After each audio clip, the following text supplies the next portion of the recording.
En dehors de nos frontières, à quelques jours de la tenue de l'élection présidentielle américaine, nous vous amenons à comprendre chaque étape de ces scrutins particuliers. Aujourd'hui, en compagnie de nos confrères des VOA, découvrons les collèges électoraux américains. Lorsque les Américains votent aux élections générales, ils ne votent pas pour les candidats eux-mêmes, ils votent pour les grands électeurs. Cela a été établi comme un compromis entre une élection par un vote au Congrès et un vote populaire. Les pères fondateurs ont mis en place ce système parce qu'ils pensaient que de nombreux électeurs ne seraient pas suffisamment informés sur les candidats pour prendre de sages décisions.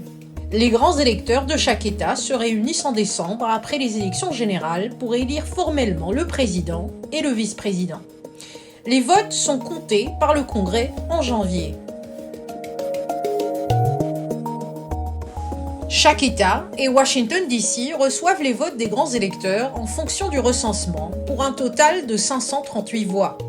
Pour gagner, un candidat doit obtenir 270 voix. La plupart des États exigent que les grands électeurs votent pour le gagnant du vote populaire, mais pas tous les États. Le Maine et le Nebraska peuvent partager leurs votes électoraux entre les candidats. Il est possible pour un grand candidat de perdre le vote populaire, mais de gagner avec les grands électeurs pour devenir président. En 2016, la démocrate Hillary Clinton a reçu plus de votes individuels en Californie, en Pennsylvanie et au Texas. Mais de ces trois États, elle n'a remporté que les grands électeurs de la Californie. En 2000, le vote populaire en Floride était si serré qu'il a été recompté et porté devant la Cour suprême.